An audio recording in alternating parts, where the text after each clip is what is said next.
ചങ്ങായിമാരെ എന്റെ കൂടെ ഇന്നുള്ളത് നമ്മളെ ഇട്ടി മമസാണ്. അപ്പൊ ഇട്ടി മമസാക്ക് വയനാട്ടിനെ പറ്റി ഒന്ന് രണ്ട് സംസാരിക്കാനുണ്ട്. അപ്പൊ മമസ എന്താണത് പറയാം? ജനങ്ങളോട് എല്ലാവരോടും പറയേണ്ടത് ആവശ്യമില്ല. ഇത് കാര്യം നമ്മൾ മനസ്സിലാക്കണം. ഒരുപാട് ആൾ പറയുന്ന മൊയിലാർ മരിച്ച് മൊയിലാർ ഹയാത്തിലുണ്ട്. ഇതൊന്നും നമ്മൾ മറ്റാളെ കേൾക്കണ്ടാന്ന്.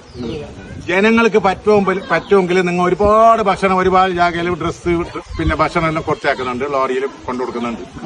അതിപ്പോ ആടുത്ത ആൾക്കാർക്ക് ആവശ്യമില്ല, അവർ ചെയ്യുന്നുണ്ട്. നമ്മൾ കണ്ടിട്ടില്ല. അത് പോയിട്ട് നോക്കിയിട്ടായിരിക്കും കൊടുത്താൽ മതി. ഇപ്പൊ അവർക്ക് ആവശ്യമുണ്ട് പറഞ്ഞാൽ 2 ബെഡ്റൂമിന്റെ ഒരു പൊര, ഒരു 5 സെന്റ് ജാഗ കൈനാൾ കൊടുക്കാം. ഒരു 5 സെന്റിൽ 2 ബെഡ്റൂമിന്റെ പൊരയാക്കി കൊടുക്കും മക്കൾ. ഓരോ നാട്ടിൽ നിന്ന് 30 കിലോമീറ്ററിന്റെ ഉള്ളിൽ ഓരോ ജമാഅത്തിൽ നിന്ന് ഒരു പൊരയാക്കി കൊടുക്കും. ഓരോ കഷ്ടം. ഇങ്ങനത്തെ ഒരു വിഷമം ജീവിതത്തിൽ അങ്ങനത്തെ വന്നിട്ടില്ല എന്ന് കേരളത്തിൽ. അപ്പൊ ഇനി ആർക്കും ഏത് ആൾക്കാർക്ക് പൈസ ആക്കാനോ അക്കൗണ്ടിലാക്കാനൊന്നും കഴിയാം. ഡയറക്റ്റ് പോയിട്ട് കൊടുക്കുക, ഡയറക്റ്റ് ജാഗ 5 സെന്റ് കൊടുക്കുക. കൈനാൾക്ക് കാരണം പെര കെട്ടി കൊടുക്കാൻ കഴിയും കൊടുക്കും. അസ്സലാമു അലൈക്കും വറഹ്മത്തുള്ളാഹി.